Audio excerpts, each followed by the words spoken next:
Hi friends, welcome to TV 24. Hyderabad పాత బస్తీలో metro నిర్మాణ పనులపై తెలంగాణ హైకోర్టు కీలక ఆదేశాలు జారీ చేసింది. పాత బస్తీలో మెట్రో నిర్మాణ పనులపై దాఖలైన ప్రజా ప్రయోజన వ్యాజ్యంపై హైకోర్టు గురువారం విచారణ జరిపింది. Act for public welfare foundation చేసిన పిటిషన్పై ఉన్నత న్యాయస్థానం విచారణ జరిపింది. మెట్రో నిర్మాణం వల్ల చారిత్రక కట్టడాలు దెబ్బతింటున్నాయని act for public welfare foundation తన పిటిషన్లో పేర్కొంది. రాష్ట్ర ప్రభుత్వం తరపున ఏఏజీ వాదనలు వినిపించారు. పురావస్తు శాఖ గుర్తించిన చారిత్రక కట్టడాలను నష్టం లేకుండా చూస్తున్నామని ఈ సందర్భంగా కోర్టుకు స్పష్టం చేశారు. చారిత్రక కట్టడాలను కూల్చడం లేదని తెలిపారు. పరిహారం చెల్లించాకే స్థలాలు సేకరించి నిర్మాణాలు చేపడుతున్నామని తెలిపారు. దీనిపై కౌంటర్ దాఖలు చేయడానికి సమయం కావాలని ఏఏజీ హైకోర్టును కోరారు. ఈ క్రమంలో హైకోర్టు ధర్మాసనం స్పందించింది.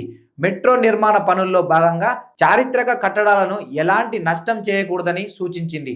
పురావస్తు శాఖ గుర్తించిన చారిత్రక కట్టడాల వద్ద ఎలాంటి పనులు చేపట్టకూడదని హైకోర్టు ధర్మాసనం ఆదేశించింది.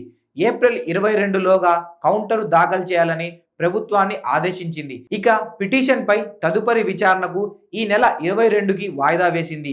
ఇదిలా ఉండగా హైదరాబాద్ మెట్రో రైలు ఛార్జీ పెంచేందుకు సిద్ధమైనట్లు సమాచారం. మెట్రో రైలు నిర్వహణ బాధ్యతలు చూస్తున్న ఎల్&టీ సంస్థ నష్టాలు చవిచూస్తుండటంతో ఛార్జీలను పెంచాలని నిర్ణయించున్నట్లు తెలుస్తుంది. 2017 నవంబర్ నుంచి దశలవారీగా మెట్రో రైలు సేవలు ప్రజలకు అందుబాటులోకి వచ్చాయి. అప్పటి నుంచి గత ఆర్థిక సంవత్సరం ముగిసే వరకు మెట్రో రైలు నష్టాలు 6,500 కోట్లకు చేరాయని ఎల్&టీ సంస్థ పేర్కొంది. స్టేషన్లు, మాల్స్లో రిటైల్ స్పేస్ లీజ్ ప్రకటనలతో ఆదాయ మార్గాలను మెరుగుపరుచుకోవడానికి నిరంతరం ప్రయత్నాలు చేస్తున్నా నష్టాలు భరించాల్సిన స్థాయికి చేరాయని పేర్కొంది. ఈ క్రమంలోనే మెట్రో రైలు ఛార్జీలు పెంచక తప్పడం లేదని సంస్థ చెబుతుంది.